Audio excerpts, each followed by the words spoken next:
with another exciting episode of URL Unzip, Reboot, and Leave podcast. Today, we have someone who is based in Canada, who is working as institutional investment consultant in mining sector. He runs a yearly philosophy seminar in Vancouver called Capitalism and Morality for more than 10 years now. His social, cultural, economic, and political commentary have been viewed in millions in YouTube. Please welcome Jayant Bhandari. How are you, sir, today? I'm very well, thank you, and thank you for having me on here today. Thank you. Thank you for your time, sir. Okay, so you are in social media for a long time, more than 10 years, as far as I know.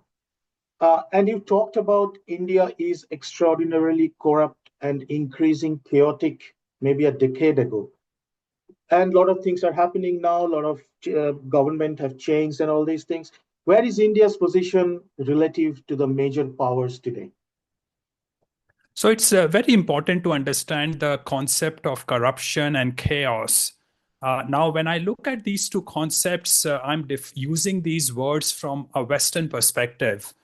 From the Indian perspective, corruption and chaos is no different from sane, honest environment and social order. Because Indians actually have a preference for corruption and they have a preference for chaos. This is the state of existence of the Indian mind. They like chaos, they like noise, they like strong smells. And if you don't have those things, Indians feel an existential crisis. So the question of yours is, how different is India today than it was 10 years back or 30 years back when I started actually writing in the Indian media? The thing, Gautam, is that over the last 3 decades and over my lifetime, I have continued to see corruption increase in India, chaos increase in India, the classiness of the people in power and people in positions of responsibility and raw in their behavior. So India as a country continue to degrade and degenerate with time. So in very briefly, the response to your question is, where does India stand in terms of corruption and chaos? It is far worse today. And 10 years later, when you ask me, I will tell you exactly the same thing, that 10 years later, it will be far worse than it is today. Today, Gautam, if you go to a government office, there is zero shame involved in asking for bribes. 20, 30 years back, when I started working in India, as by myself without being under the command of my dad, I realized that there was a certain amount of shame involved in asking for bribes. People used to beat around the bush. You had to create a sort of euphemisms around giving bribes to people. Today, not only they openly ask for bribes, they feel very proud about the amount of bribes they ask for. In fact, a few years back in Bhopal, Madhya Pradesh, the one very petty police officer who I was talking with told me that his house was worth more than my dad's house. Now, my dad's house was among the most expensive houses in Bhopal, worth about 2 million US dollars. So this petty policeman thinks that his house is worth more than $2 million. I don't know where it was, how big it was, whether it was, what size it was. But again, wherever and whoever you go to, you can go to the High Court, you can go to the Supreme Court, you can go to the Chief Minister.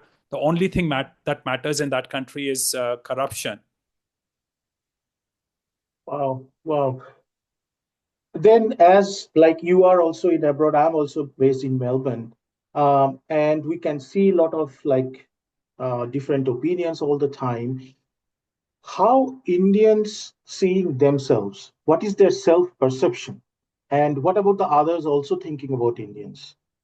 So you started with the question on corruption and chaos, and I told you that Indians don't really differentiate between corruption and honesty and chaos and order. In fact, they prefer corruption and chaos Similarly, Indians have no concept of self perception. Uh, Indians don't think, they don't reflect on anything. They are like a dog who operates moment to moment based on sensual instructions he gets. So he does not really reflect on anything. He has no concept of ideas. He has no concept of thinking. And that was certainly the case 300 years back when Europeans started coming to India. Europeans brought in the concept of thinking, the concept of philosophy, concept of order.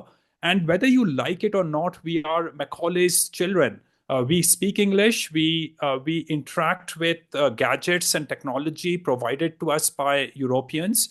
And we prefer to be ruled by white people. That is why you are in Australia and I'm in North America, because we do not prefer the command and rule of Indians. So whether we like it or not, we are Macaulay's children.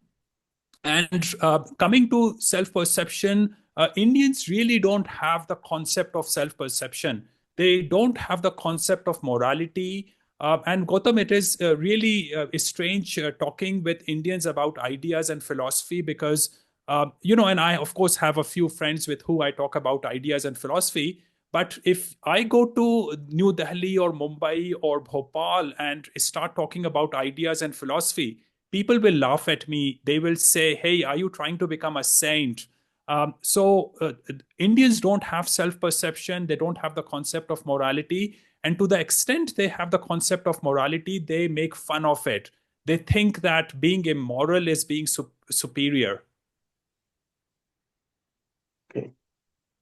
You often spoke about the irrational mindset and especially the resource acquisition mindset of Indians we see in abroad in India. Will you see any changes coming, or what is your opinion now, or it will Oh, increase it's more? changing. Yeah, it is changing very rapidly. Indians are becoming more and more materialistic, more and more acquirer of resources. They go after money for the sake of going after money. There was a concept of education, there was concept of class in that country earlier, and all those things are getting degraded. And so, as far as their interest and resource acquisition is concerned, it continues to increase. They don't care about using those resources. They want to acquire money for the sake of acquiring money. They become millionaire, they want to become 10 millionaires. They become 10 millionaires, they want to become 100 millionaires.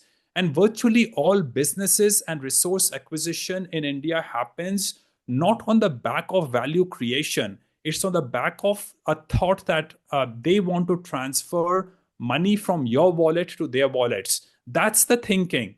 Any value creation that India has is incidental. It is a luck or a chance rather than a thought through process by businessmen or anyone who is in the position of providing value to other people. So Indians are money minded for the sake of being money minded. Now, I'm a fund manager, I'm an analyst, and I play with money all the time. And I'm very keen on accumulating money. Accumulation of money is extremely important as a pillar for the society. But I want to accumulate money as a profit, which means that I want to accumulate money as a result of providing value to the society. I do not want to play a zero sum game or a negative sum game. Indians are sadistic. They only feel good about making money when they know reasonably well that the other party, the counterparty, is losing money. That is what gives them a sense of satisfaction. So as far as the concept of resource acquisition is concerned, they are very animalistic. They are after money and sex today and now. They don't want to go through the courtship process to get sex. They don't want to go through a value creation process to acquire money. They want everything now, and whether it's a zero sum game or a negative sum game does not really bother them. In fact, they prefer it to be a negative sum game because then they think that they got the best deal possible. Kind of a like a sounding being kind of a extension of caste system in this format. Is it right? The caste system, when you think everything through the caste system, you corrupt your analysis of India. Uh, the caste system, for me, who went to a Catholic school in Bhopal, there was no concept of caste system until I got to the university. And then I realized that people who were from the lower caste were much more caste conscious than people from the higher caste. A lot of higher caste people actually did not know about the caste system. Firstly, caste system is very understanding and appreciation of the caste system is very convoluted in the minds of people. Second thing is that it's not so much a caste system, it's the fact that every Indian is playing a game of sizing you up. When you meet an Indian sitting next to you on a plane or anywhere, he wants to know how wealthy you are, what kind of power you have, and what kind of connections you have. So they want to size you up in material terms. And again, this is the animalistic, materialistic way of thinking of Indians. They don't really want to understand whether you provide value to the society. Are you a good person? Are you an honest person? No, that's not how Indians think. In fact, if you go and look for a bride in India, the parents of bride will more likely be interested in how much money you make and what is the color of your skin. So these are the two prime criterias for the parents of bride.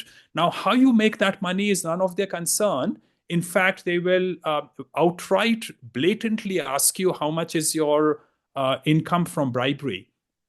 So they don't really have, India fundamentally does not have the concept of virtues, the 10 commandments that the Western society take for granted.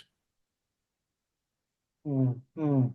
So, what do you think? The Indians, we are not very adaptable in the foreign society. Is it a fair criticism, or it's a global issue beyond just one nationality? Well, no one is adaptive in any other society. We are best suited for our own society that we grew up in. Now, of course, they are mutants, and I consider myself a mutant, but virtually every Indian who goes to the West to live and work in the West goes there not because he wants to leave India behind. He wants to take India with him. The only reason he goes to the West is to make money. And I'm talking about 99% or maybe 95% of the people who leave India, despite the fact that these are the upper crust of the society.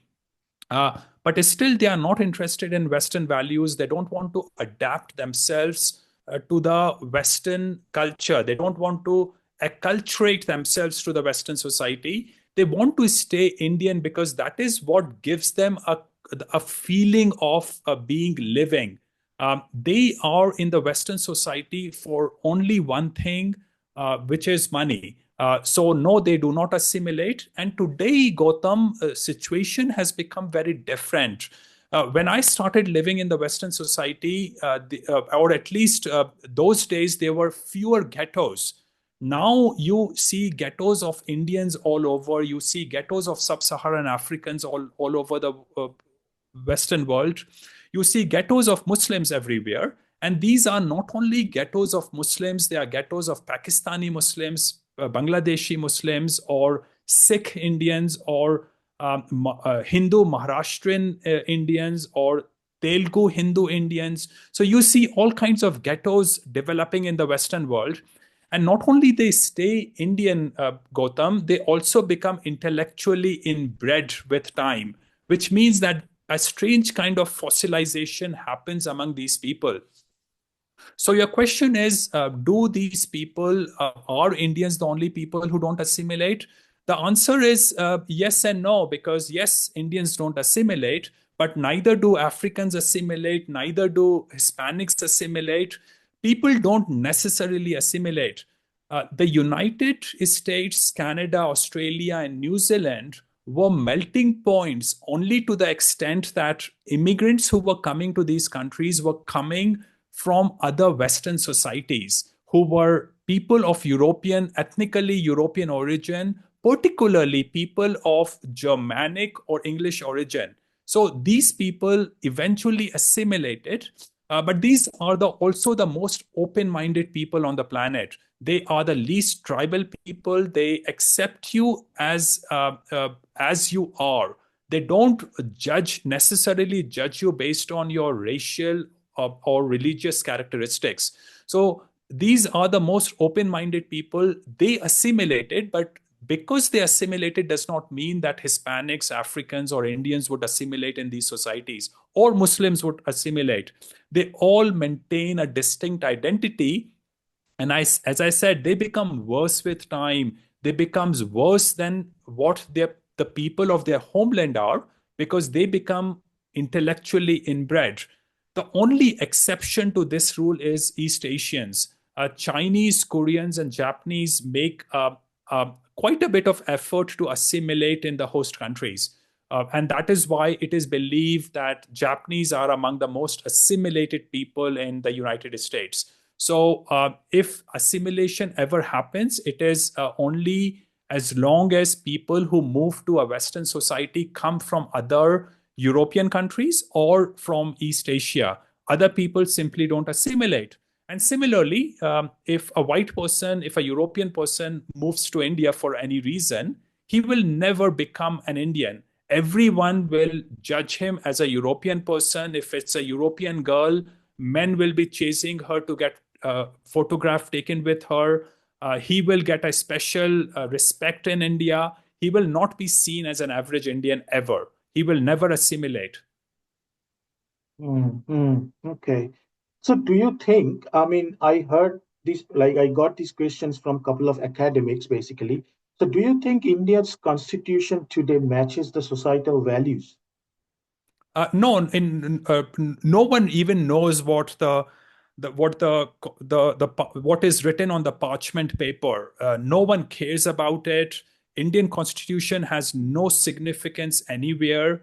I have, Gautam, over my lifetime met some of the very top politicians, judges, policemen, politicians, bureaucrats. No one really cares about the constitutions or even the laws. What they care about is how to extract the most bribes from the client, from the citizens.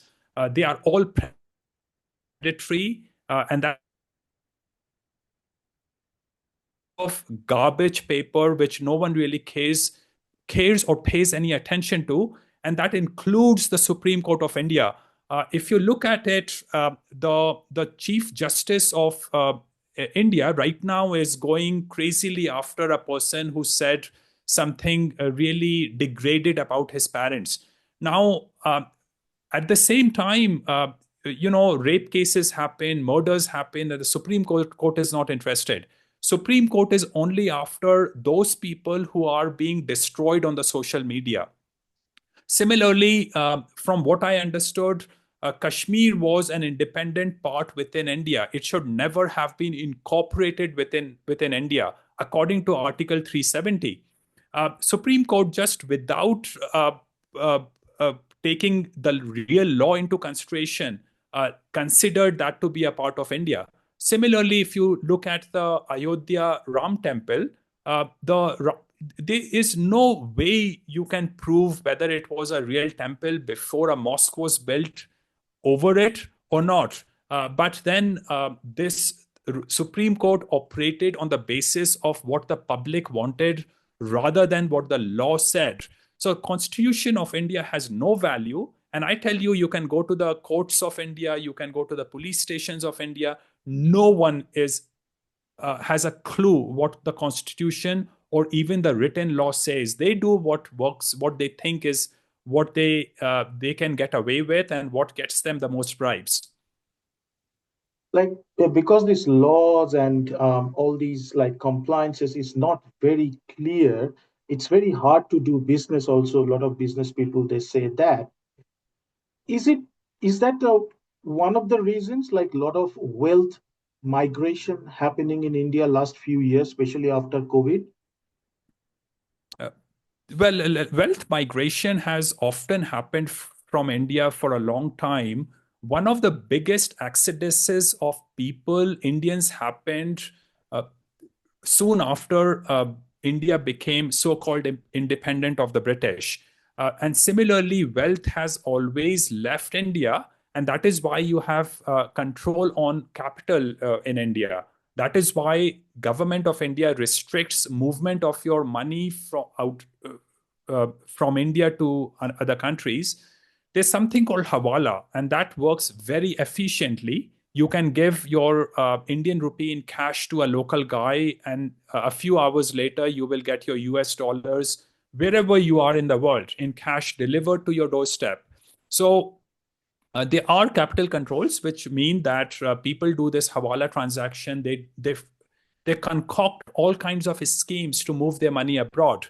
Now, Indian higher class, which is the Ambani or Adani kind of people, they really understand what is happening to the country because they are very close to the political order of the country, the Dilip Suryavanshi kind of people. There's a huge amount of corruption, and they know about it. They also understand that the society is falling apart. So these people, the very rich people of India, have historically been moving their money abroad, and they are increasingly moving their money abroad. And this goes back to your first question when you asked me, how is India improving in terms of corruption or not? And I said, no, it's getting worse.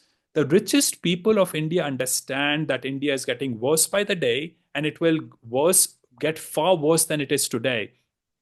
So they are moving their money abroad. Similarly, the higher middle class is also moving a lot of their money to Dubai and Abu Dhabi and Singapore. Uh, and and surprisingly, Gautam, currently in China, and I visited a chemical factory last week in China, and all the ingredients of that chemical factory come from India.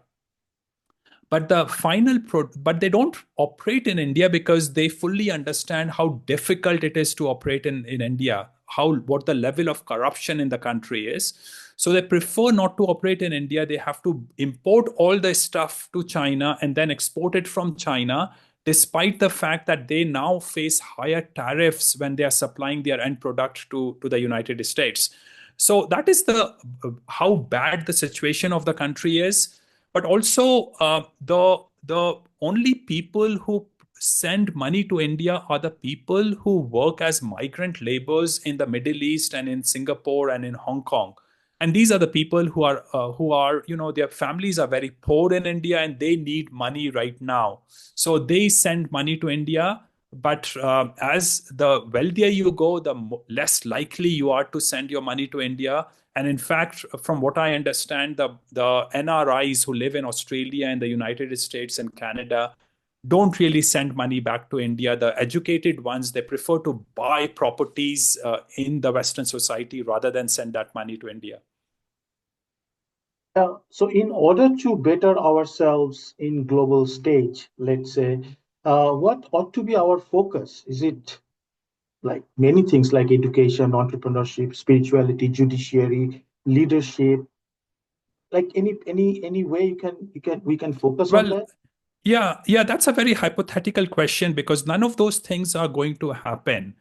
India will continue to degrade, it will continue to fall apart, it will continue to become a more materialistic and pervert society because that is the underpinning culture of that society on which a veneer of culture was imposed, a veneer of civilization was imposed by the British and the French and the Portuguese. So India's underpinning rotten, feral, wild culture is going to continue to surface.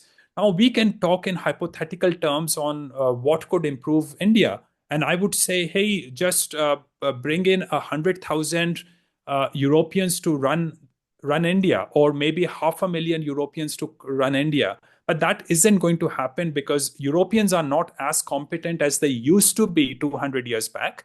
But moreover, the way the world has changed and the way the because of democracy, the thinking of Indians have changed. They aren't going to bring in 500,000 Europeans to come and rule the country. Because, firstly, before you do that, you have to bring in an awakening among Indians. How are they going to end up bringing in Europeans to run the country? something that actually Dubai and Singapore do all the time. They want to bring in the best of the people from around the world to run their countries, but not Indians. So how you really need that awakening among Indians before you can frame a culture in which you start inviting the very best people from abroad to return to come to India and to administer that country. Uh, and I see no way that is going to happen under the current the way the world works today. So uh, really, I don't see a way out for India now. Prosperity, education, etc., etc., everything has had perverse consequence on India. Uh, because Indian leadership has continued to degrade. If you don't have proper leadership, uh, the incentives for people to use their wealth and education for good purposes are simply not there. They are disincentivized from using those things the right way. So because we have bad leadership and that leadership continues to worsen, means that India will continue to degrade. Now we can talk in hypothetical terms on how we can improve the leadership, but I can't improve the leadership because my vote doesn't count. And the way the underpinning culture of India is, the leadership will actually continue to worsen as time goes by. And on that topic, like if we sometimes crack any discussion, always the first thing and the most profound thing is we have a lot of people and we have a lot of poverty. And that's where the discussion starts and that's where the discussion ends. Yes, it is understandable. A lot of people might be a problem, but is that the main problem? No, it's a symptom of the problem. Uh, we don't have a lot of wealth. India does not have a lot of wealth. People who claim that India has wealth are fooling themselves and fooling others. Indian GDP per capita is only about $2,500. Now that is really an insignificant amount of economic productivity of the country in the modern era of technology, where technology helps you produce so much. So Indian GDP is basically non-existent. Now, depending on convenience, Indians say that we have a lot of people, which to them also can mean that that gives it a superpower status, or it gives it um, uh, a demographic dividend. But at the same time, when the time comes and they really can't prove that that demographic dividend exists, they want to now convert that demographic dividend into demographic liability. Now, these are all symptoms of the problem. India has pollution, India has poverty, India has overpopulation. These are symptoms of problems, and the real problem, the core problem, the foundational, the problem is that Indians are amoral, irrational people who cannot work together, who cannot come together to operate in a capitalistic economy in which that they work in harmony with other people for a win-win outcome. Indians don't think that way. And that is why, Gautam, I like to say that an Indian organization of two people has one person too many, because everything is dysfunctional in that country. So when you cannot bring in people and when you cannot produce anything, you will be poor. And you have more people because you don't really think about whether you can bring up more children as you go up. Now, there is no shortage of condoms or other contraceptives available in the market, and they are available off the shelf today. And it is not even that people are shy about asking to buy these things these days. So, and you can get them delivered through all kinds of Amazon or home delivery. So, there's no problem with getting contraceptives. The real issue is that Indians cannot think about tomorrow, and they cannot think about tomorrow because fundamentally, Indians are amoral, irrational people who cannot think about tomorrow. So, look at it the other way. Europeans did not become wealthy out of nowhere. You know, their they were poor as well, they were wretched as well, they were overpopulated as well, probably, given the context of the availability of natural resources they had. But they started thinking forward. They started to work in harmony with other people so that they could build capital, so that they could increase their productivity. They started thinking about philosophy and ideas even when they were poor. So you have to have this spark of um, uh, wanting to wake up before your symptoms will dissipate. But these are all symptoms. Population and pollution, these are all symptoms of the problem. The fundamental problem is that Indians are amoral people, irrational people. If you talk with an Indian, these things always come up. They interact with you very irrationally. And you actually said that rightly in your question, that with most Indians, the conversation ends and begins with think about, there's no nuance in their conversation, there's no sophistication in their conversation. They are sloganeering in this conversation. And that is what I said, that even educated Indians are not interested in ideas, they are not interested in philosophy, they are not interested in moral values. And that is really the core problem of the country, which even the educated and rich Indians suffer from, which is what makes me most pessimistic about India. Because when I see Chinese becoming richer or East Europeans becoming richer, they become socially more conscious, they become more philosophically oriented. Whereas that's not what I see among Indians. The richer they become, the more pervert they become, the more materialistic they become, and the more class conscious they become. Uh, I really, if you want to, let me give you a very interesting example. I work in the capital markets, and I work for some couple of big funds. I was working full time for a big fund earlier.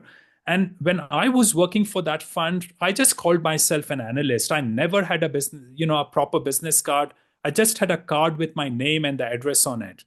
Because in North America, people don't think so much about your designation. If I called up a company in the United States or Canada or Australia and I said, hey, I want to understand your company, uh, firstly, there would always be some company worked, what the company was about. There was no problem in getting through to someone to talk to. But usually, because I was working for a big fund, the investor relations person would almost always say, "Hey, I will transfer you to my CEO because you should be talking with the CEO." Whereas, surprisingly, I used to run the Indian portfolio of the same company fund. And when I called up Indian companies, the question was always what my designation was, and that they would allow me to talk with only that person who was compatible or equivalent to my designation in the company. And I was always struggling with what my designation in my company was, because that's not how I thought, that's not what I did. So India is a very class conscious people, and the richer and more educated they become, the worse, the more perverse their thinking becomes, unfortunately. Okay. As you like extensively worked in China, I know that, and I saw some of your videos around China that India will not be China. So how China is currently positioned on the global stage? Well, Gautam, firstly, no one should be using India and China in the same sentence. These are, one is Mars and one is Jupiter. There's no connection between the two countries. These are completely two different societies. China is a country which continues to improve. It continues to improve every day. Every 3 months that I come back to China, I see improvement in China. It becomes a better country every time I go. India becomes a worse country every time I go to that country. So there's no comparison. China is a great country. And in fact, China has become such a good country, Gautam, that with my money, I can carve out a lifestyle which is much better than I can have in North America. And no doubt, no wonder I spend actually a lot of time in East Asia these days. I love South Korea. I enjoy being in Japan. I enjoy being going to smaller places in Japan, and I enjoy going to living in spending my time in China. These are great places. China continues to improve. Things are cheap. The quality of everything improves. And I was yesterday, I'm currently in China, Gautam, and I went fruit picking at a farm in China yesterday in a small village. Some of the tastiest fruit I have ever had. Now, I have driven around New Zealand. I always thought that kiwi oranges were among the best oranges. I always thought that the strawberries and other berries were among the best. Canada had among the best of those.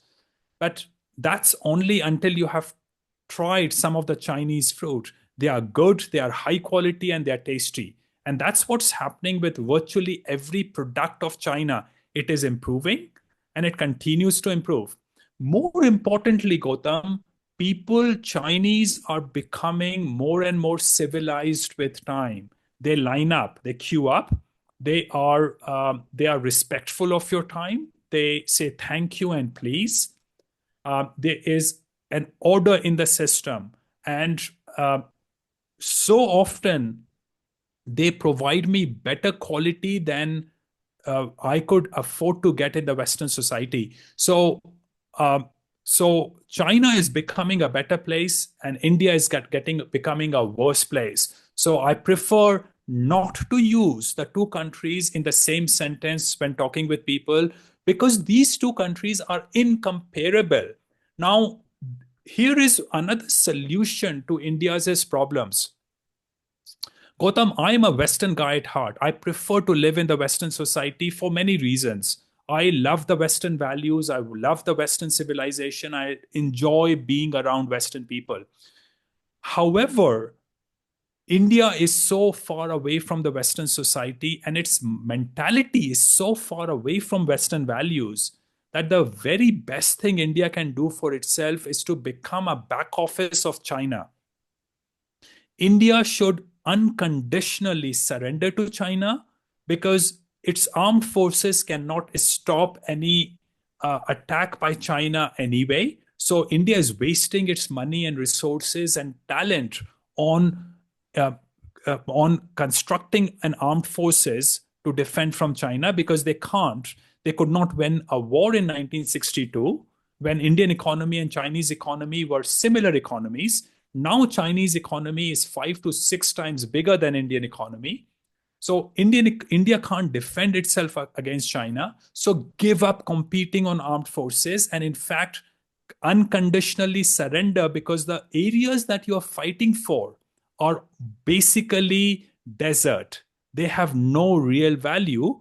But moreover, open up gates for Chinese to come to India and open up companies and back office operations in India. That will do the best for Indian poor people, because Indian poor people need work. Now, as I said, I went fruit picking in China, and all what you do is you go to a farm, you pick up fruit, and you can eat all as much as you want inside a farm, and that is not counted.